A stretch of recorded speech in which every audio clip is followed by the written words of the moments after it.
What's up, family? Gerald the Bossman here. You're tuned into the Bossman Show on AM 1010, AM 1430, 1055 The King. Let the King out at 105theking.com and the Bossman Show at bossmanshow.com. Hit me up on Instagram, The Bossman Show, Twitter at Bossman Show, and Facebook, Bossman Show. It's the Bossman on your radio. Listen to the Bossman Show with your host, JR, Saturdays at 9 a.m. right here on AM 1010, The King.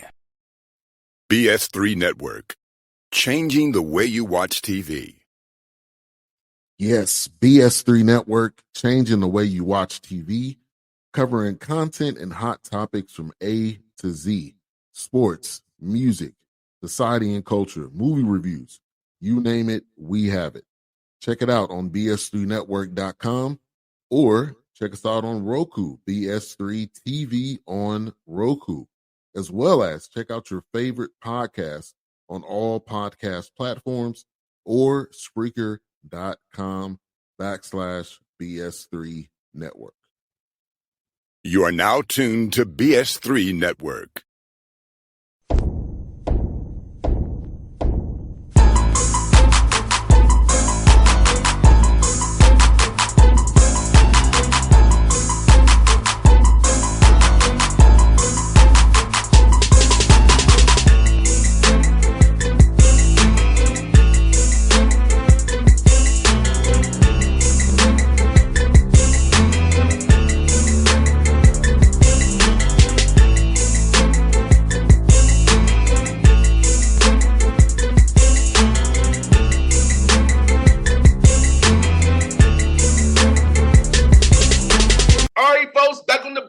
Show, see on the screen from the show, Steve Smiley, the Colorado Bears in year 6. Can we believe it? Steve, it's year 6 of us doing this, man.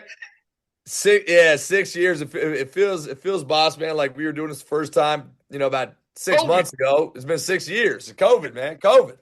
Yeah, you got hired in the middle of COVID. We didn't do it COVID, man. It was on the phone then. First time. Yeah, first time we were doing this, I didn't have glasses on, man. That's how long it's been. Yes, indeed, man. Well, great to have you on the show, man. I know you're a busy guy, man, but I got to ask you, man, how happy are you with the summer and the fall so far, man? And with things jumping off here in about 2 weeks, brother. Yeah, I feel good about it, man. I think we had a great summer. We've had a great fall. We, you think about it, we had a unique summer because we did a foreign trip. So we went to Lisbon, Portugal. And, doing those trips, you can do those only once every 4 years. And, you get some additional practices in, which I thought was really good for a team. And we got 8 new guys, 8 returning guys, so a 50-50 split. And so it's not like we're completely new, but we got a lot of new guys that will play. So getting that extra practice time, I think, benefited us. And then getting that time, the games were fine and all that in Europe, but more so just that time together as a team. I thought it really kind of built that chemistry up that we all search for and talk about. I thought that was good. So it's been a good start. I think today is like official practice number 22, which means that we've practiced 62 times because with the summer, the foreign trip, and the fall workouts, we had 40 other, kind of workouts and practices. So it's about time to get some games in. Let's ask you a question out there, man. So how difficult is it to make practice plans? Practicing so much and not making the guys get monotonous, get bored. So how you kind of go about trying to figure out what do we need to do in practice today? We've been practicing for so much already so that the guys can stay engaged still. I think it's an art. It's an art and a science, right? Like you got to have some feel with it. You got to mix it up. But at the same point in time, like keep the main thing the main thing. And like, the way we want to practice, we practice pretty fast, pretty hard. We don't go very long. We went yesterday for like 90 minutes, 100 minutes max. And so like we're not doing 3-hour practices, but we go really fast. We don't stop much. The teaching and the breaking things down, we don't do that on the court. It's more so in the film afterwards. But I think like this time of year, we just had an exhibition game at Wyoming. So obviously there's a bunch of stuff that we learned, good and bad, from that deal. So that drives the next several practices, things you got to work on. But I think, for us, it's you got to find a way to keep them engaged. And I think that, the best thing about our current team is we got 3 players that we have 8 returns. We have 3 players that basically were starters or played starter minutes last year. And those guys, this is all their last year of basketball here. So they're all really, they're driving the team, man. Like they're leading the team every day. They don't allow us to have bad practices, and that's a blessing for me. No doubt, Steve. And you also got 3 freshmen, 6 sophomores. Talk about how important it is to have these young guys to kind of learn your language and learn how you Yeah. do. So Blue might be an isolate screen on it. My old Yeah. school, but no Colorado this way. So how about that? Having 8 returning guys to help guys coming in new who don't know the language of UNC basketball to be able to be Yeah. on the same wavelength with everybody and doing things the right way. That's the hardest thing, especially sometimes like for these portal guys and maybe the junior college guys too. But they've learned a certain way at their previous school, and so like we all have different vocabs and terminology and language, and that might be one of the hardest things to learn. Is that like Zoom for one place is a razor for us, a get at one place is a hot for us. So like just learning the terminology on both sides of the ball it's a challenge, and I think that's why embracing having so much practice is a good thing. And like 'cause we do need the practice. We're not refined right now, but I think having 8 players back to teach it really helps out. And it's like you said, even some of our returning guys are young guys. Got some freshmen, got some sophomores, got some red shirts, and guys that will get a chance to play real roles. So yeah, it's a challenge, but at the same point in time, it's what kind of makes it fun too. No doubt, man. And for you, man, I feel like with this new world we live in college basketball, you can still get great kids you wouldn't get a chance with now because they get overlooked by the high major or the group of 5 schools. So how about that piece for you? Find the right freshmen to want to develop and want to get better. And hey, in 2 years, you pop, you go get paid somewhere else. But I have an understanding that, hey, if I come here and put in the work, I maybe have an opportunity to move up, but also find the right guys with the right why they want to come there to play for you and the Bears. That's right. Like I think you just have to embrace the portal world, and it's like we have a player back this year, Brock Wisney. He's been here all 4 years, and he wanted to stay here and finish up here and be a Bear graduate. Zach Block, he's been here 5 years, but then a guy like Langston Reynolds, who was awesome for us for 3 years, and he got in the portal after last year, helped us win a championship, and went to Minnesota. And it's like so it can happen either way, right? And so when you recruit the young guys, going to your question, it's like, look, we understand the reality that if you really develop and have a couple great years, like that next level, they're going to be searching you out, and we get it. That doesn't mean we don't want you to stay. If you want to stay, we'd love for you to stay, but also we're not going to hold you back. And so I think you just got to embrace it a little bit. And I think the last 3 years, including what we're going to sign in the fall this upcoming year, 2 high school kids, 2 high school kids, 2 high school kids. I don't think we'll sign 5 or 6 high school kids a year because you got to stay old, but we also don't want to be at 0. So trying to be consistent, 2 to 3 guys, 2 to 3 guys, 2 to 3 guys, watching those guys develop. You still have a core of in-house high school kids that are developing, and then when you got to plug in a portal guy, this, that, whatever, that's what you got to do. But I think we're figuring out kind of what our recipe is right now. No doubt, man. And you know what? I see your size, Steve. I love it, man. You're switchable. You're playing fast. You're switchable with the size you have. So what about that size giving you optionality offensively and defensively? And defensively, as you do many more things scheme-wise, those are different things that teams, because you can have size at every position that you want to throw out there. You're right. Yeah, we have the ability to play big. We have the ability to play, small, 3 smaller guards. We have the ability to play, more traditional with, 1, 2, 3, 4, 5. But it's a good question because going into the summertime and with that foreign trip, we're starting to dabble with the old 2 bigs. We've never played 2 bigs a ton, and we feel like 2 of our 6, 7, 8 best players are bigs, and so like we better find a way to put those guys together because we think there's a couple of our best players in Brock Wisney and Egan Shields, and so we are dabbling with that a little bit. And then in our league, a lot of teams in our league have gotten bigger, played more physical. And so, you can combat that a little bit by doubling the post, and we do that as well. But we feel like we can play bigger this year. And we've always kind of said what we could do, but we never really do it. But, kind of out of necessity this summer, we had a couple guys injured or playing with their national teams. We played 2 bigs, and we really liked it. So we're messing with that, but we do have the ability to be big and physical.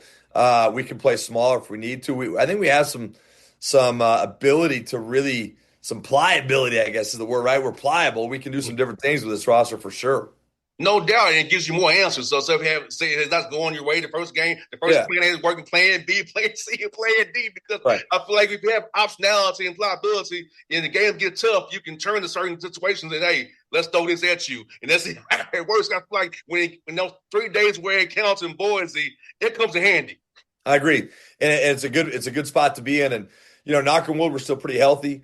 I feel like we still have a lot of roles that are trying to be determined in terms of playing time and this and that. But I do feel like we've got 12, 13 guys that are good enough to play in a Division One game, and that's not always the case. You miss on some guys, and some guys just aren't physically ready, whatever it is. But I feel like we got 12, 13 guys that we could put in a game, and it's a great position to be in. But also, too, like there hasn't been enough separation to figure out who the 8 or 9 are out of the 12 or 13. We're still going through that, and so we got to solve that fairly soon because real games are coming up.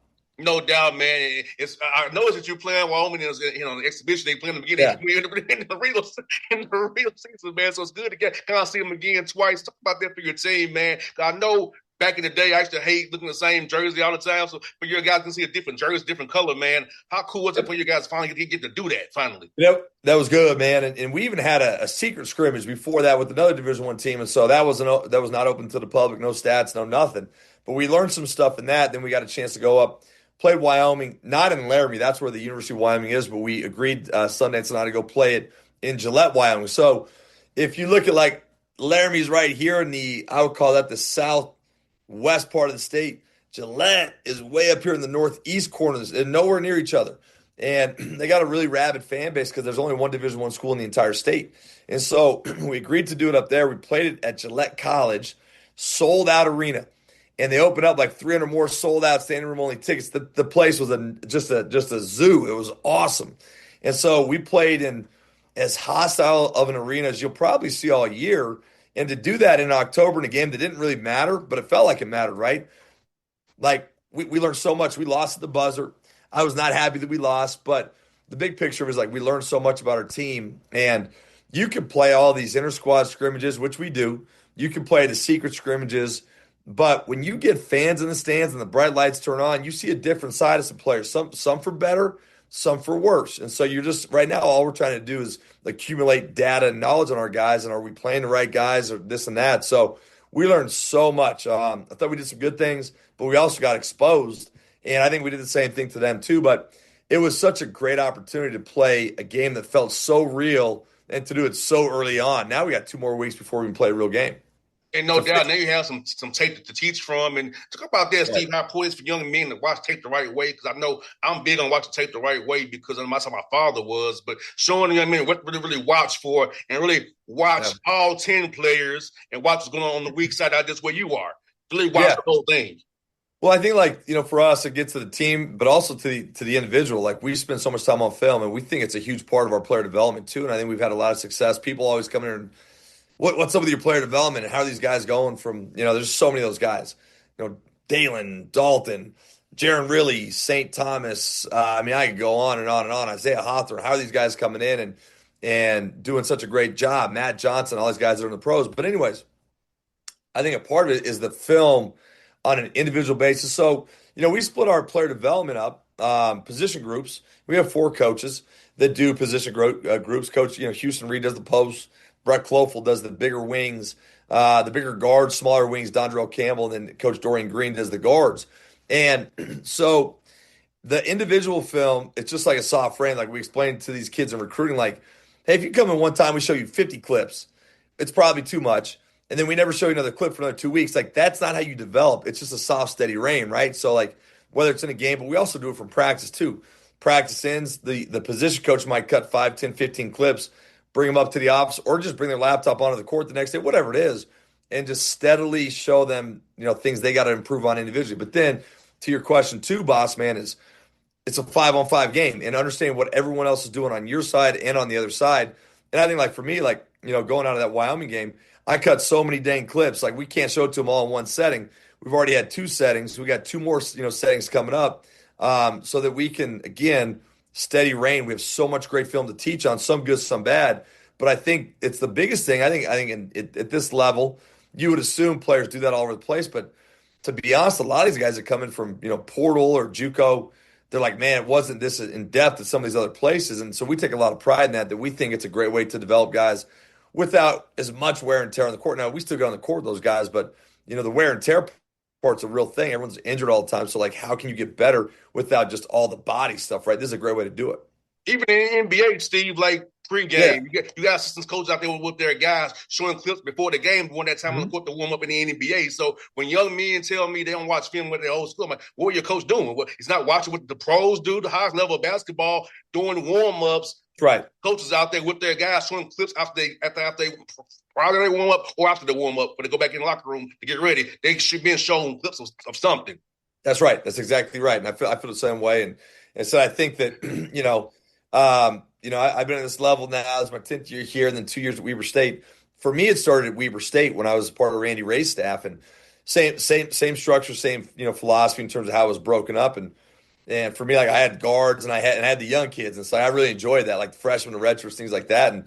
And so taking that and then coming over here with Jeff Linder, and Coach Linder's the same way. We split it all up and divide and conquer, and you got to have confidence in your staff. But, like, I think I got the best staff in the country. So, like, the more I can give to our staff, the more we can split this off and delegate it, the more work can be done. It doesn't have to certainly be all about me. We all need to have a piece in this. And so, yeah, I've seen it too at the highest levels. I mean, that's how those guys develop.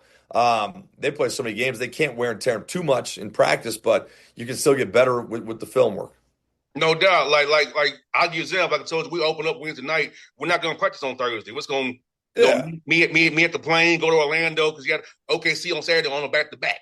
So it's like right there, start season starting right there. You can't practice because of the schedule with the way it is. So It's very important to look at the film, look at the clips, and be on top of that. And so I see you with Tony Lane, Mike Bray, Brian Bailey, all those guys, Ron Norred, all those guys on our staff who show these guys clips every day about how to get better.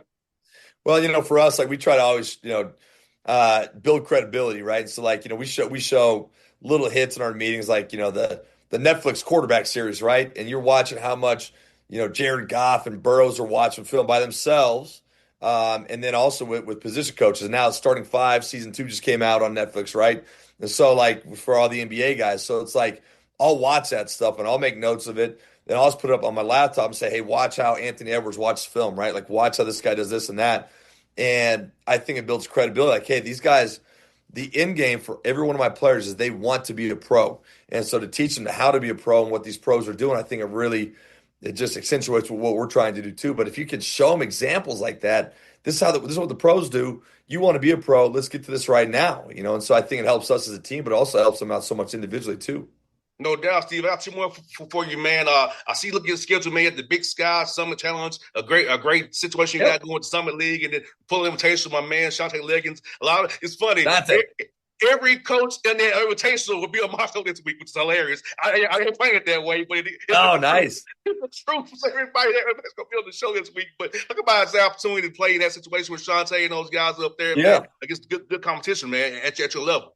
Yeah, no, I mean, I think our schedule's great. Our non-con's great. We got some really, really tough games. Obviously, got Texas Tech, which, national championship potential team. At Colorado, we put at Buffs again.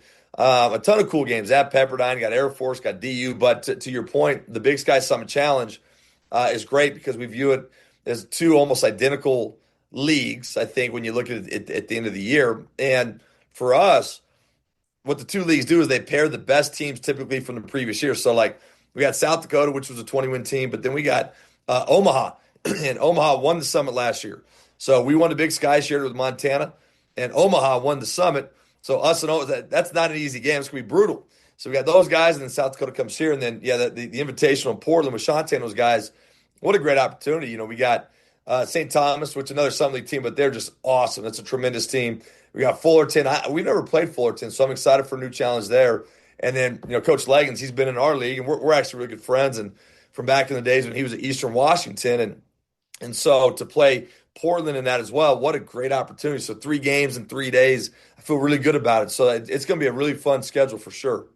And I will last one I'll finish up with, Steve. This is how cool is it for your guys to get experiencing different environments, like getting to Texas Tech, Colorado, Air Force, Wyoming again, just all these different Portland. About how cool it is for your guys to have these experiences so they can really know how it feels, and then say, hey, I had a great college career because I went to play these different schools and had best our lives. Hey, it was a memory for me. Yeah, I think it's critical. And, like, you look at Texas Tech, they'll have a great crowd, the whole thing. We played some phenomenal games. You got to be careful how much that you do. One year we had Houston, our first game of the year, number 1 in the country, Coach Sampson. 6 days later, we had Baylor, and they were 4th in the country.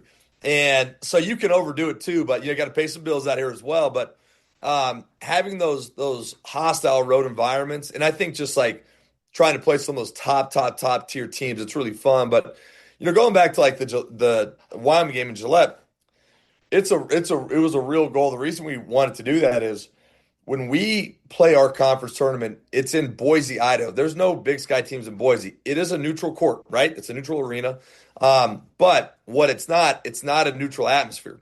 And what I mean by that is the two Montana schools, the Idaho schools, and some other schools, Weber State, they can drive their fan bases up there. It's not that far away.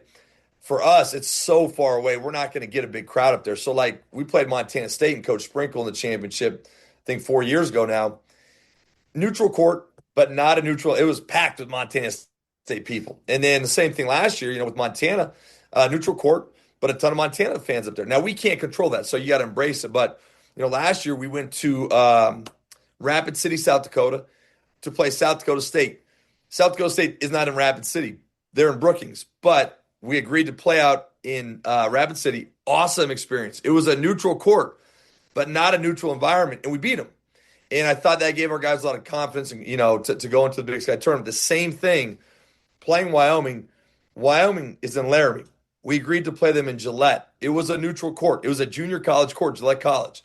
A neutral court, but not a neutral environment. It was a packed house, and it was all brown and gold, which is Wyoming's colors, not our colors. And so I think for us, trying to find ways to create adversity and that type of atmosphere early in the year, again, and we always tell our guys, let's begin with the end in mind. Like, let's begin with the end. The end game is let's make a run in Boise and get to that dang dance, man. Let's get to March Madness. But you're going to have to beat somebody. And you look back to it, we didn't beat Montana State 4 years ago in the championship. Last year, we didn't beat Montana. It was a great game. 1 point game with 3 minutes to go. We both won the championship in the regular season. Two best teams got to the tournament championship.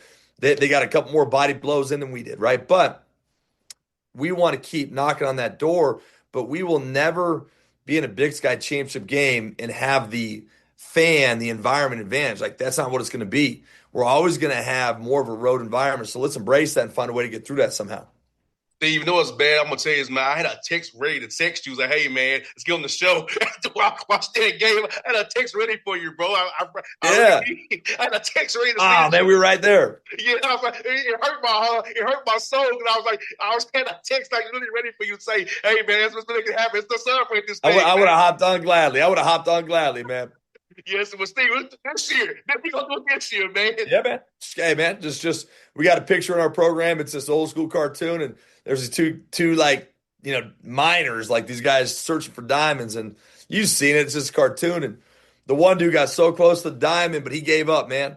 Like, there was just a little bit more wall between him and the diamond. He gave up, and the other guy just with his axe, and he's just boom, just picking away, and that's it, man. We just got to keep just grinding at this thing, man. We've been really close. We've had some great teams. Last year, we won a championship, man. We won the Big Sky, but the ultimate goal is to get to that dance, and we understand that. And so we just got to keep chopping away at it, baby. No doubt. Well, Steve, thank you so much for your time always, brother. We were talking in March, hopefully, man, celebrating the Big Sky Championship up from Boise, brother. Let's do it, man. Appreciate you. Anytime, brother. Thank you so much. All right. Thank you. Appreciate the invite. BS3 Network. Changing the way you watch TV. Yes, BS3 Network, changing the way you watch TV, covering content and hot topics from A to Z, sports, music, society and culture, movie reviews, you name it, we have it. Check it out on bs3network.com or check us out on Roku, BS3 TV on Roku, as well as check out your favorite podcast on all podcast platforms or Spreaker.com/BS3 Network. You are now tuned to BS3 Network. What's up, family? Gerald the Bossman here. You're tuned into the Bossman Show on AM 1010, AM 1430, 1055 The King. Let the King out at 105theking.com and the Bossman Show at bossmanshow.com. Hit me up on Instagram, The Bossman Show, Twitter at Bossman Show, and Facebook, Bossman Show. It's the Bossman on your Radio. Listen to the Bossman Show with your host, JR, Saturdays at 9 a.m. right here on AM 1010, The King.